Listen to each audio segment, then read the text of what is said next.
Bienvenue dans le podcast Intuition et Impact. Et si ta réussite passait avant tout par ton intuition? Dans Intuition et Impact, on parle d'alignement, de business, de mindset et de mouvement. Ici, pas de bullshit, juste des prises de conscience puissantes, du concret et des stratégies pour transformer ta vie et ton activité.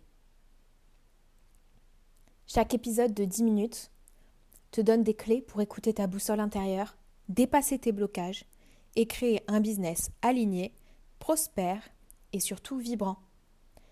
Tu es prête à passer à l'action en étant pleinement connectée à ton intuition? Alors bienvenue dans Intuition et Impact. Bonjour à toi, j'espère que tu vas bien. Bienvenue dans ce nouvel épisode de Intuition et Impact.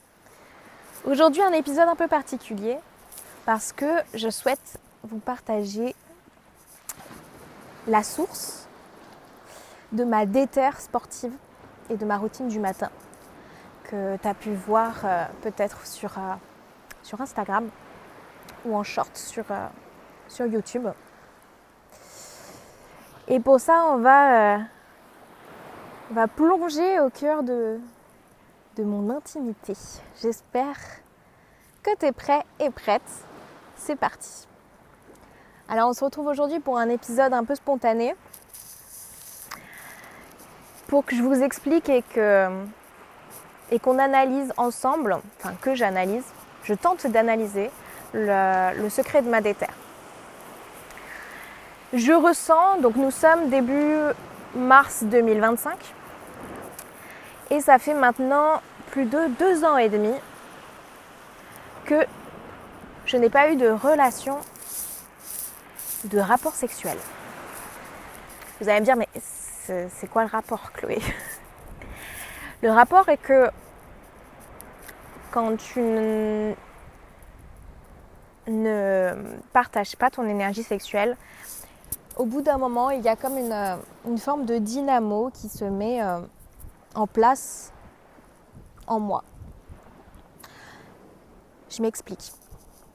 La dernière fois que ça m'est vraiment arrivé et que je l'ai fortement ressenti, c'était quand j'étais encore à la fac. J'avais 23 ans. Et en fait, je me rendais compte que depuis le début de mon adolescence, c'est vrai que j'avais accès facilement au rapport sexuel et je pouvais avoir un rapport sexuel toutes les 2-3 semaines. Et c'était facile pour moi de trouver des partenaires sexuels. J'ai jamais eu de problème pour ça. Sauf que je n'avais pas forcément la conscience qui allait avec.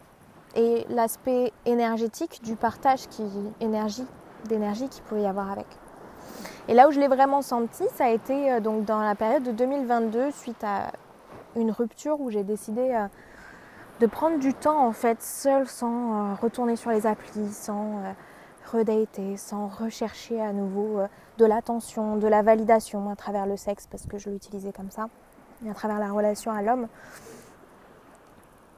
Et c'est à ce moment-là où je me suis rendu compte que pendant mes footings le matin, je sentais une énergie en moi qui était inépuisable, très concrètement. Une énergie inépuisable. Comment est-ce que ça pourrait concrètement, comment ça se passait concrètement? C'est que je me lançais dans un footing et en fait, moi j'aime courir sur une boucle. Voilà. Ça me saoule de courir en ligne droite, donc je cours sur une forme de boucle. Et en fait, je me rendais compte, comme ça me permet de m'arrêter. En fait, à partir du moment où je suis fatiguée, ça me permet de m'arrêter, de rentrer chez moi sans être trop loin non plus. Et en fait, je me rendais compte ce jour-là que j'avais dans ma tête un nombre de tours précis dans ma routine, c'est-à-dire 10 tours pour faire ma routine de footing. Et en fait, ce jour-là, au 10e tour, je me dis, bon, je suis pas fatiguée, écoute, c'est parti, on continue.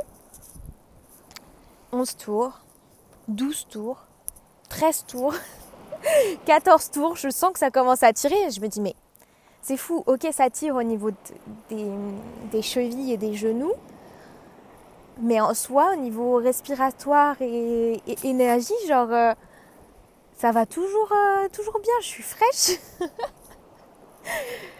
Sauf que là, j'en étais déjà à 15 km. En général, je fais 10 km. Et je me dis, bon, bah vas-y, je continue. J'ai poussé jusqu'à 21 km. J'ai fait un semi-marathon. Comme ça. Juste parce que je me suis dit, non, mais je suis pas fatiguée, allez, je continue. C'est quand même assez ouf. Qui est-ce qui fait ça ? Qui est-ce qui se fait un semi-marathon juste parce que ça lui passe par la tête et qu'elle se dit qu'elle a l'énergie aujourd'hui. Enfin bon, hallucinant.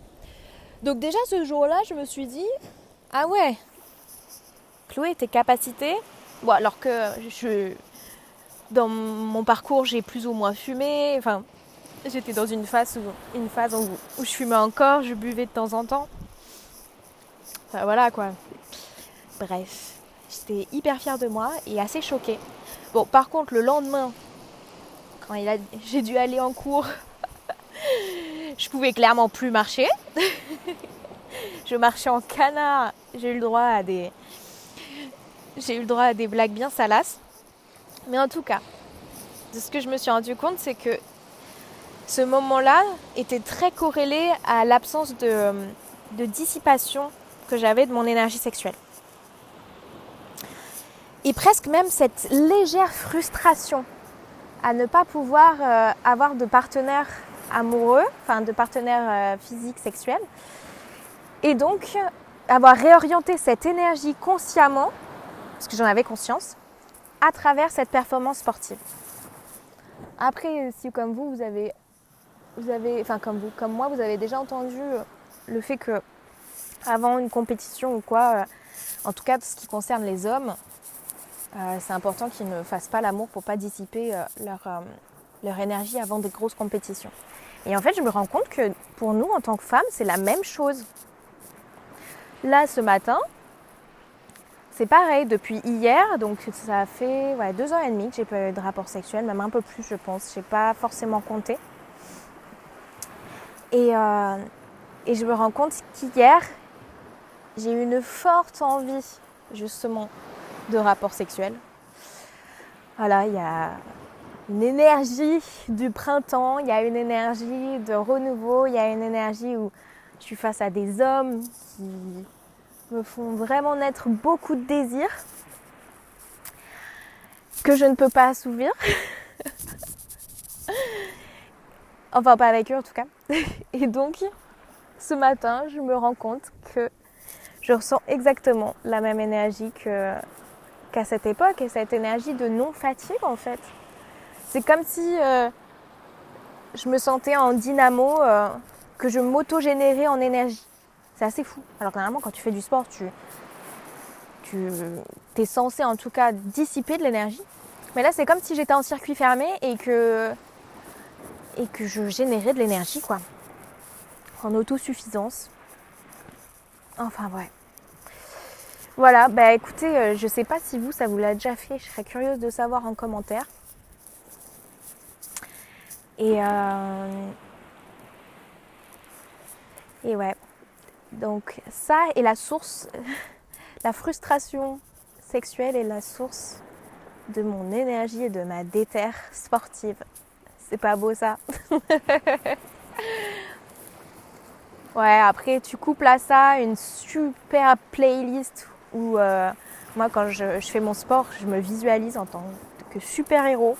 J'ai toujours adoré ce type de film-là et j'ai une playlist vraiment pépite dans l'aspect justement épique, un peu Assassin's Creed, voilà, tous ces films avec des musiques très épiques. Et donc tu couples ces deux choses, t'es inarrêtable. C'est incroyable. Enfin voilà, j'espère que cet épisode t'a plu. N'hésite pas à partager, liker, commenter, à me partager si toi aussi, en tant que femme, tu as déjà ressenti ça à travers tes performances sportives. Et puis, je te dis à très vite pour un nouvel épisode de Intuition et Impact.